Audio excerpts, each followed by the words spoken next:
Ja, I dag har jeg tenkt meg en tur på Byfjellene, og så har jeg tenkt å se om jeg klarer å vise hvor fin utsikt og hvor fint det er der oppe så tett inn på byen. Så har jeg sykkel her da, så at jeg kan sykle ned og låse den et sted. Og så I dag har jeg bare med meg en sånn liten skulderveske da. En flaske vann og den Svea 123-en, og så jeg kan lage en kopp kaffe. Ja, nå går det an å se hvor jeg har tenkt meg. Den største masten der, det er Ulriken. Og den minste masten der I fjerne, det er Rundemannen. Så jeg skal gå opp den omtrent rett foran den masten der. Og så skal jeg gå rundt fjellet opp til den andre masten, og så ned igjen. Jeg skal vise på kartet når jeg kommer lenger ned.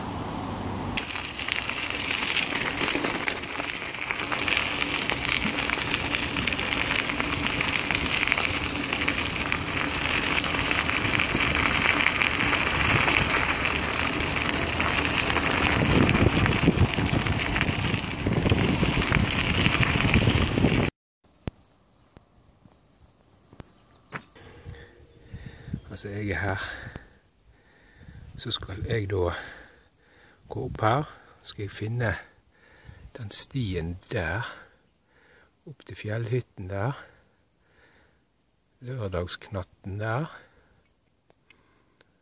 og så går jeg over fjellet her bort til Rundemannen, så går jeg ned I en dal her, og opp I den andre siden, og så går jeg over vidden her, og så kommer jeg da frem til Ulriken. Og så går jeg da ned den bratten her. Og så har jeg da satt sykkelen min her. Så det er bare til å ta av seg T-skjorten. I dag er det nesten 30 varmegrader, så jeg skal finne en sti som er oppi skauen her. Og der er det veldig bratt, så det er bare å kjøre på. Ja, dette er da Svartediket. Vannforsyningen til Bergen.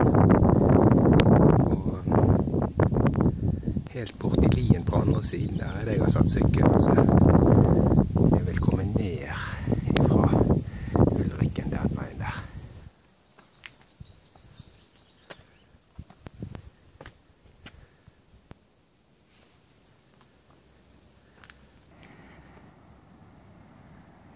Jeg ser ikke ut som jeg finner den stien. Det som jeg fant, det var egentlig en elv, eller en bekk nede I myren. Så ut som en sti, men jeg får prøve å klatre meg opp på de knausene der. Det må jo treffe på den et sted. Det var helt jævlig ur. Det er I hvert fall ingen sti. Men det var veldig mye brake da. Det går den rette retningen I hvert fall. Jeg ser meg. Det må være en sti et eller annet sted oppi her.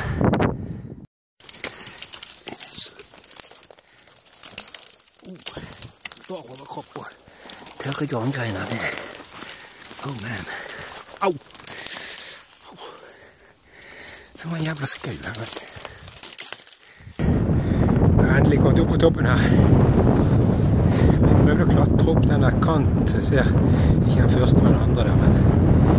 Og det hadde nok antageligvis gått fint, men jeg fant ut at hvis det ble stående fast oppi der, så er ikke det. Jeg har gått rundt her.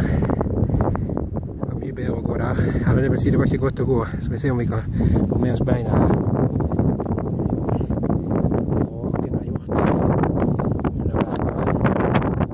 Helt på bærtur, det er etter beskrivelsen.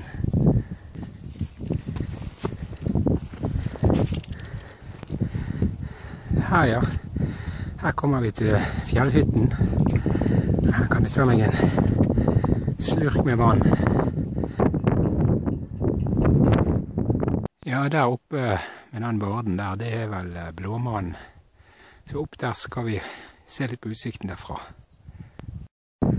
Ja, her er en gammel, fin vei.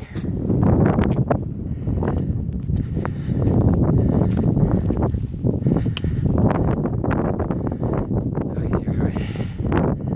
Det er flott på fjorden I dag. Der har vi Laksevåg.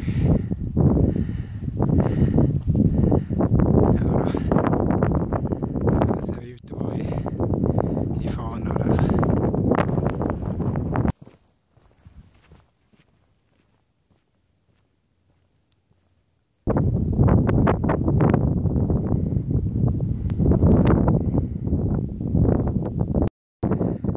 her har vi masten på Rundemannen.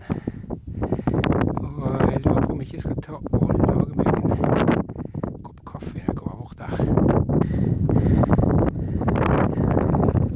Og det vi ser utover her, det da Øygarden og del Raskøy. Kommer vi rundt her, så får du med Sotra. Så ser du løvstakken der med 2 master på toppen. Masten på Rundemannen.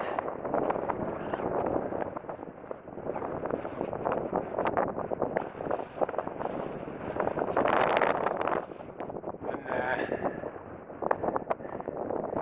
jeg tror ikke det blir kaffe her.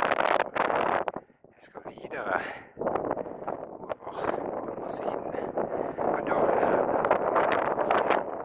Så skal jeg over hele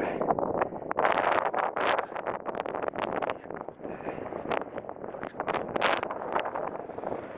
Så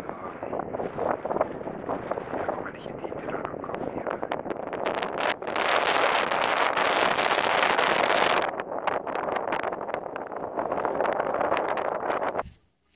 Ja, der har vi Jordalsvannet, og så har vi da Eidsvåg lenger ute der.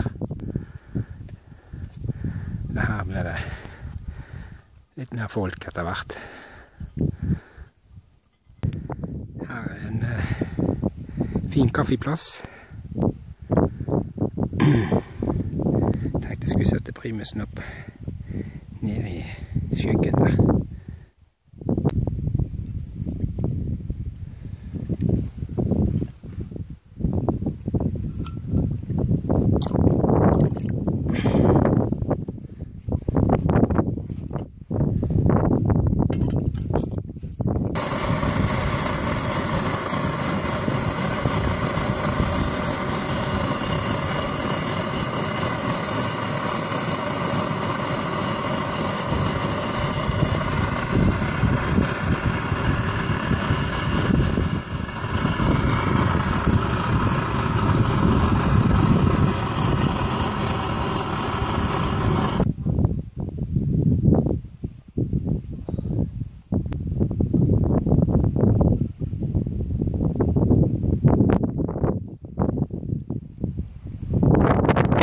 Her er det bare å fylle på. I dag er det så varmt at jeg går med nok en liter.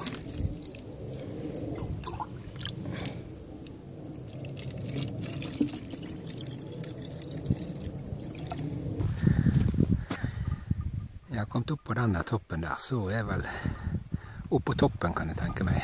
Og det er bare bortover.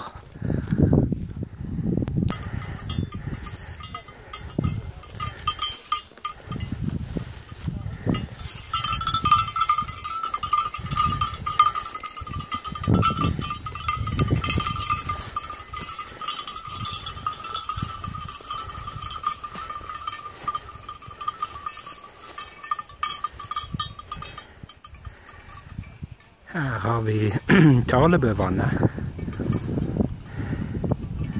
Der borte er Rundemannen. Her er det vannet hvor jeg hadde kaffe.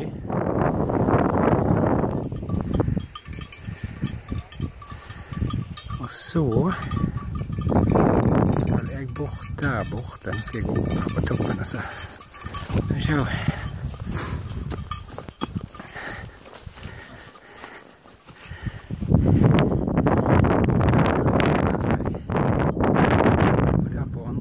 Der gikk jeg opp, og så over der. Ser nå er det flate veien bortover.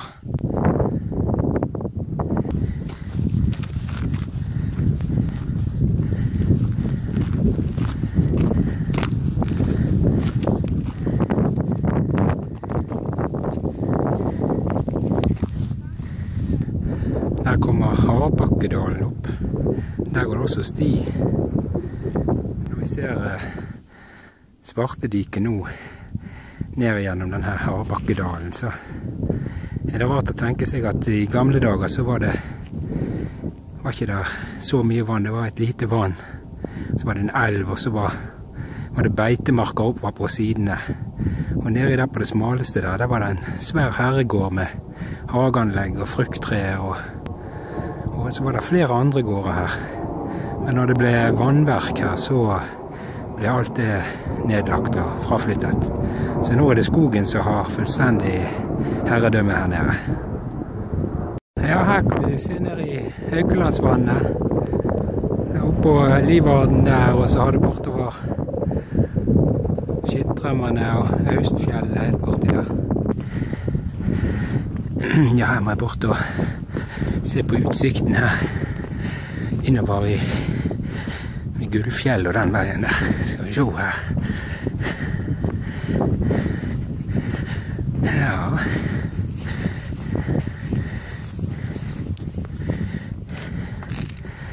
Ja. Her har vi Gullfjellstoppen der borte, den høyeste der.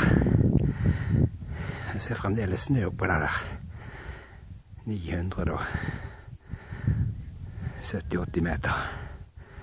Så det er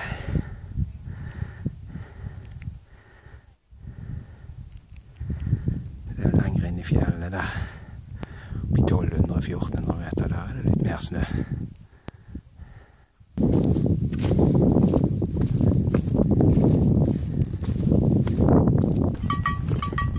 Ja, den dalen som kommer opp der, det er da toppen, heter Trolldalen, men det er toppen av Isdalen.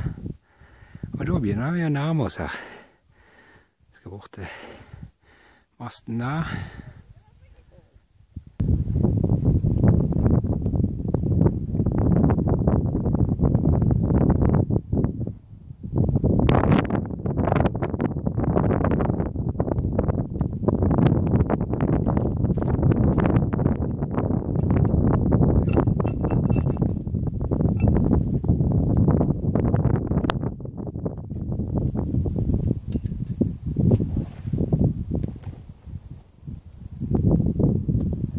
Der borte er Ulriksmasten og restaurant og ølservering.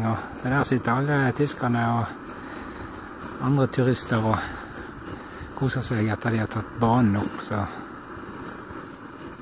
nå skal jeg bort etterpå, så skal vi se på utsikten ned i byen derifra da.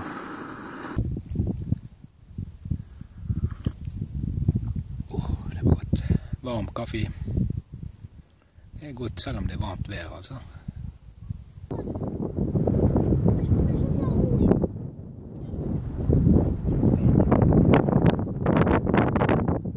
Ja, da kan jeg ta en oppsummering av hvor jeg har gått henne. Jeg har gått opp den bratten der til den lille hvite hytten der. Det er fjellhytten. Og så gikk jeg over litt ned igjen her, og så opp på Blåmannen. Og så videre bort til masten der, det er Rundemannen. Og så ned igjen litt i dalen der. Og så opp igjen på vidden der. Og over. Det var vel den lengste biten. Og rundt.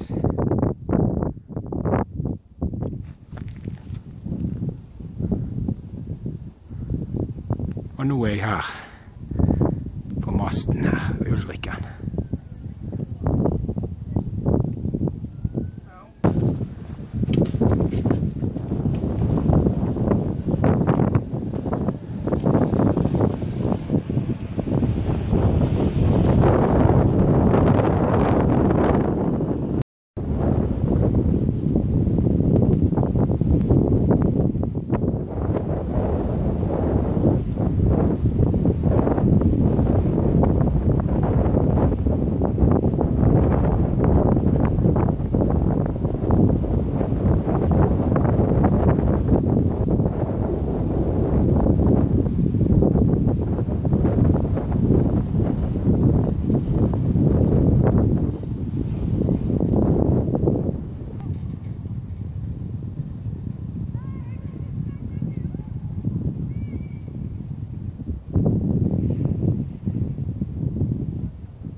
Ja, nå er jeg på den rette stien, sånn at jeg kommer ned der så sykkelen står.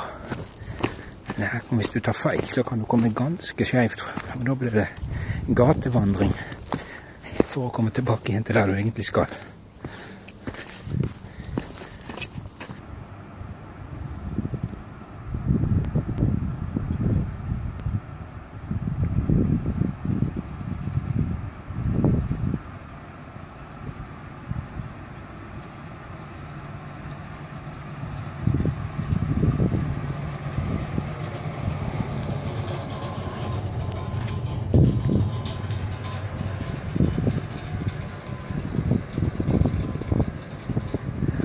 Ja, det går fort å komme opp på den måten.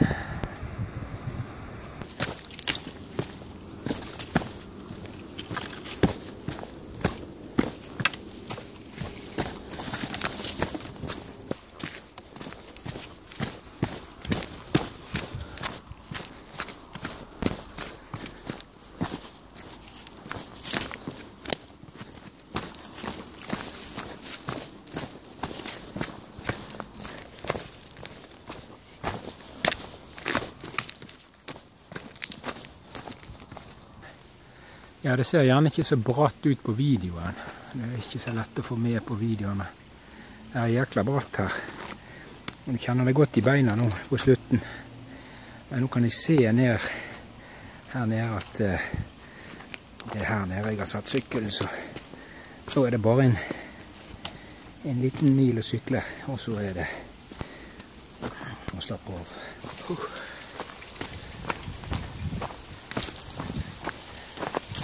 Jeg håper sykkelen står der. Det ser sånn ut. Og der er heldigvis en flaske vann. Det kan komme vel med.